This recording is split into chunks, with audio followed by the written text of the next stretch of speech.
Hello everyone, आप सभी का स्वागत है एजुकेशन विद एमकेसी चैनल पर। आज हम लोग पढ़ेंगे 8.1 एक्सरसाइज क्लास 8 का।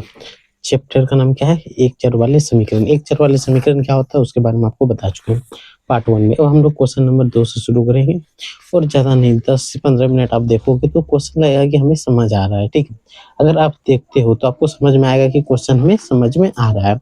अगर स्किप करते हुए चले जाओगे तो फिर एक भी नहीं मिलेगा। ठीक है, तो आए हो तो कम से कम देख के जाना है 10 मिनट। ठीक है, अगर अच्छा लगे तो सब्सक्राइब और लाइक जरूर करना है। तो चलो हम लोग चैप्टर नंबर 2 से शुरू करते हैं। ठीक है, क्वेश्चन नंबर 2 से। क्वेश्चन नंबर 1 हम लोग पहले से ही पढ़ चुके हैं और क्वेश्चन नंबर 1 में ही हम लोग सीख चुके हैं कैसे समीकरण को हल किया जाता है और अंतिम में हमें चर संख्या का वैल्यू ज्ञात करना होता है। तो देखो पहला क्वेश्चन जो है झारखंड मैथ जो एनसीईआरटी है उसमें क्या है तो मिलाना। किसी संख्या के दो गुने में 8 जोड़ने पर 32 प्राप्त होता है, वह संख्या ज्ञात कीजिए। कभी भी ऐसा क्वेश्चन पूछे तो सबसे पहले आपको याद रखना कि लिखना है माना। क्या लिखना है? माना।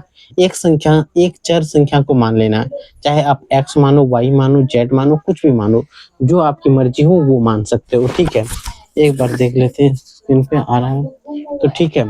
तो चलो क्वेश्चन नंबर 2 पे है। क्वेश्चन नंबर 2 पे यहाँ लिखेंगे माना।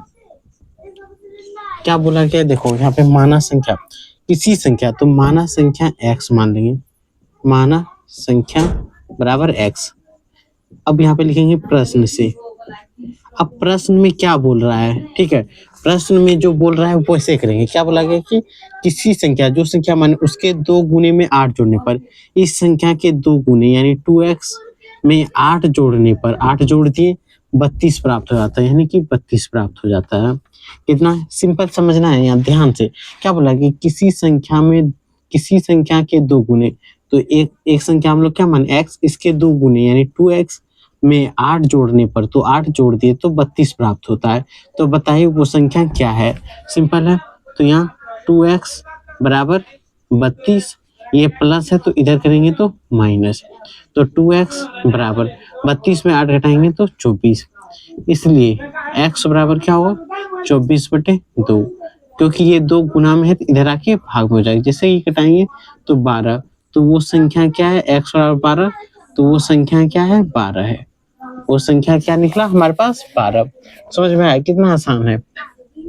क्वेश्चन नंबर 3 आप देखिए।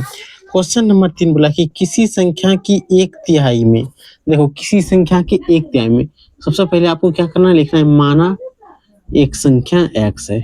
एक संख्या x है, सबसे पहले झट से मान लेना है एक कोई भी संख्या। अगर कोई भी संख्या मान लेना है, चाहे x मानो, y मानो, z मानो, कोई भी एक ही चर मानना है, क्योंकि ये समीकरण क्या है? एक चर वाले समीकरण। अब लिखेंगे प्रश्न से। अब प्रश्न जैसे बोलेगा वैसे हम लोग करेंगे। ठीक है, एक संख्या क्या माने? x। आगे बोलता है कि किसी संख्या में 1/3 में 5/2। 1/3 का मतलब क्या है? किसी संख्या 1 है उसका बटे 3, यानी कि जो संख्या है उसका 1/3 यानी x का बटे 3 में 5/2 घटाने पर, इस बार बोला है 5/2 घटाने पर 3/2 प्राप्त हो जाता है। 3/2 प्राप्त, जो चीज बोलेगा कि प्राप्त हो जाता है उसे बराबर के उस पार में लिखे। अगर अंतर बोले, योग बोले, अंतर बोले तो घटा, योग बोले तो जोड़। ठीक है, प्राप्त हो जाता है, वह संख्या ज्ञात कीजिए। तो वह संख्या x का वैल्यू हमें ज्ञात करना है, सिंपल है। तो चलो x/3 लिख सकते कि नहीं?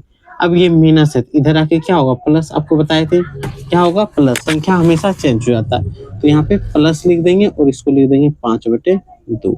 ठीक है, अब आ जाते हैं x/3 बराबर, ये दोनों तो सेम है, एलसीएम 4 हो जाएगा। अब ऊपर वाला जुट जाएगा 8, यहाँ से कटा दो 2 बार में, तो यहाँ पे क्या है? Final x/3 = 2।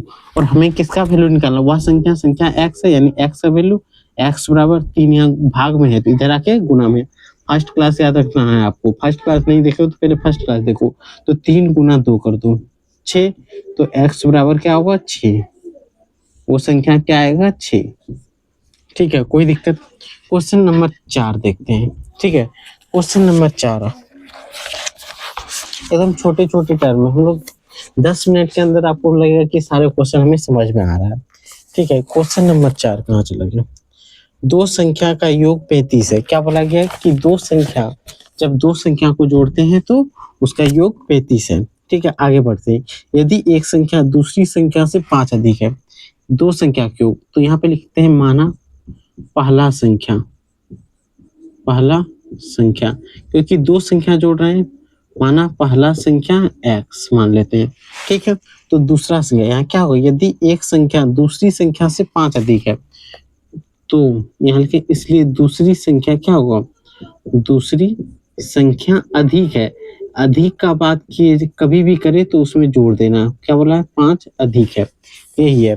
तो बोला क्या है, दोनों का योग। अब यहाँ से लिखेंगे प्रश्न से, क्या लिखेंगे, प्रश्न से क्या बोला है, दोनों का योग, यानी x प्लस 5, ये तो क्या पहली संख्या दूसरी संख्या, यानी दोनों संख्या का योग 35 है, यही ना बोला गया है।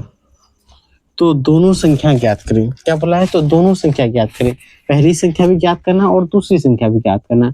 तो सिंपल x प्लस 5 बराबर 35 लिख सकते हैं। x और x को जोड़ेंगे 2x बराबर 35, ये प्लस है तो इधर आके माइनस होगा।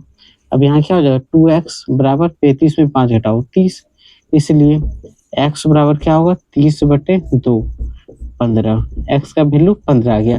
तो यहाँ से हमारे पास पहली संख्या क्या आएगी, तो पहली संख्या हम लोग x माने, x बराबर 15 आया, तो पहली संख्या का आंसर क्या होगा, 15।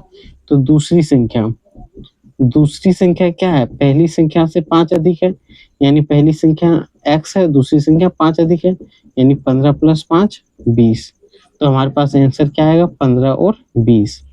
15 और 20 अगर आपको ऑब्जेक्टिव में दिख जाए तो आप सीधा अनुमान लगाना कि एक संख्या 35 है। ठीक है, अब देखना ऑब्जेक्टिव के लिए सॉल्व करने का तरीका क्या होता है। दो संख्या का योग, मान लेते हैं यहाँ पे x और y का योग कितना होना चाहिए, 35। एक संख्या 5 अधिक है, ये संख्या जो है इससे 5 अधिक है, तो ये 5 कम होगा। तो क्या हो सकता है, एक 20 हो सकता है, एक 15 हो सकता है, और दूसरा कोई हो सकता है 35 लाने के लिए जिसमें 5 अधिक हो, कोई भी एक 20 और 5 होगा।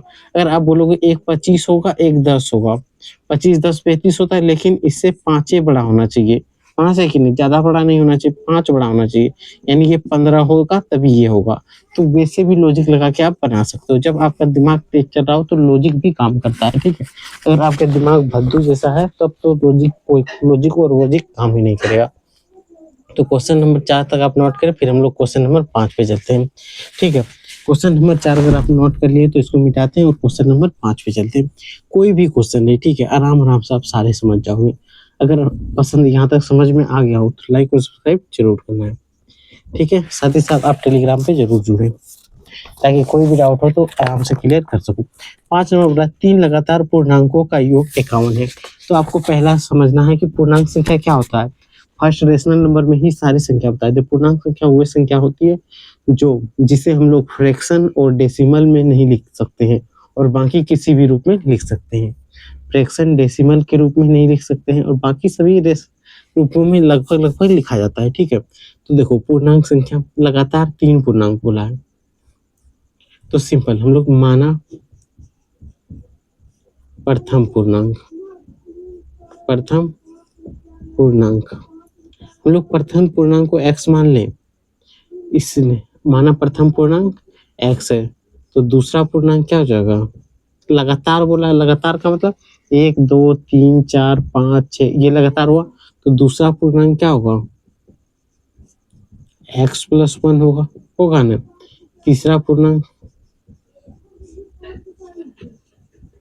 तीसरा पूर्णांक क्या होगा, x + 2 होगा, यही होगा। तो क्या बोला गया है कि 3 लगातार पूर्णांकों का योग 51 है।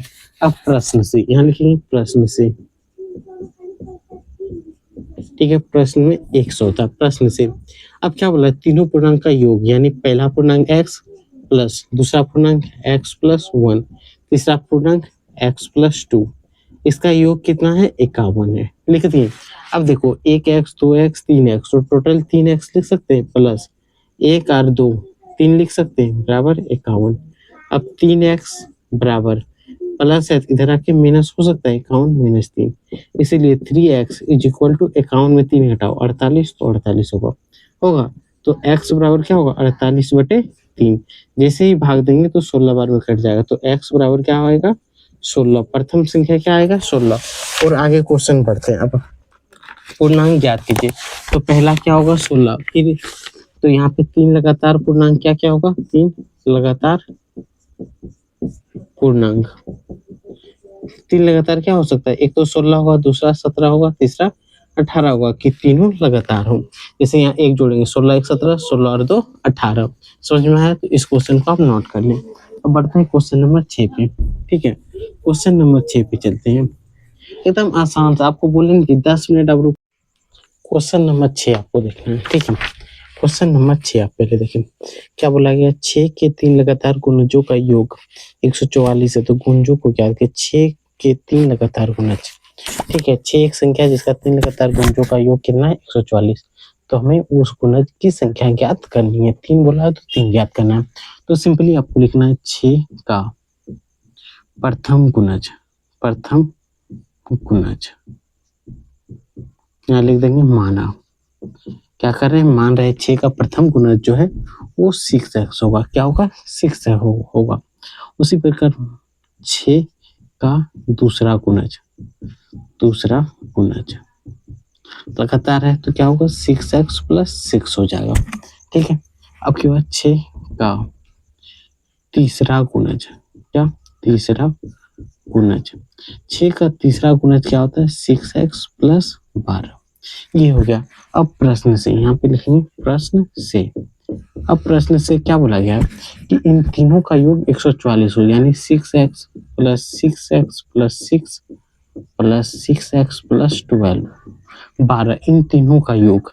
ठीक है, तो पहला 6x है, पहला लिख दें, फिर 6x + 6 है उसको लिख दें, फिर ये है इसको लिख दें। इनका योग जो है वो 144 है। सिंपल है। अब देखो 6 6 12 6 18, तो यहाँ लिख सकते हैं 18x। अब देखो यहाँ 6 और 12 कितना होगा, 18। तो 18 बराबर 144 लिख सकते हैं। अब 18x = 144 में +18, तो इधर आके -18 हो जाएगा, होगा। अब 18x बराबर 144 में 18 घटाओ, कितना बचेगा, 126 बचेगा। अब बताओ 126 बचेगा, इसलिए x बराबर क्या होगा, 126/18। तो 8 कहाँ से, अगर 7 बार 18 कहाँ से 7 बार कटाते हैं, 8 से 56 के 6 हाथ बचेगा 5, 7 का 7 5 12, यानी 18 7 126 से 7 बार में तो कटेगा ही। x बराबर 7, x का वैल्यू 7 हो गया। तो प्रथम गुणज क्या होगा, प्रथम गुणज। सिंपल, एकदम आसान भाषा में समझना। प्रथम गुणज 6x है, यानी 6 × 7 होगा 42, यही होगा। दूसरा गुणज, दूसरा गुणज क्या है, तो देखो 6x + 6, 6x का वैल्यू यहाँ 7 + 6, तो 7 6 42 6 48, तो क्या होगा 48। अब यहाँ तीसरा गुणज क्या आएगा, तीसरा गुणज, तीसरा गुणज क्या है 6x। यहाँ देखो 6x × 12 है, तो यहाँ पे 7 + 12 कर सकते हैं डायरेक्ट। यहाँ पे x है, 6x ऐसे है, तो x की जगह पे हम लोग 7 बिठा रहे हैं। 7 6 42, 42 और 12, 42 और 12 54, तो 54। तो यहाँ से फाइनल इसका आंसर क्या आएगा, 48 42 48 54। ये 3 गुना जिसका बनेगा और यही इसका फाइनल आंसर होगा। ठीक है, तो ये अगर आपको समझ में आया, ये चैप्टर को हम लोग यहीं पे समाप्त करते हैं। फिर हम लोग नेक्स्ट वीडियो में मिलेंगे, तब तक आप लाइक और सब्सक्राइब जरूर करें। ठीक है।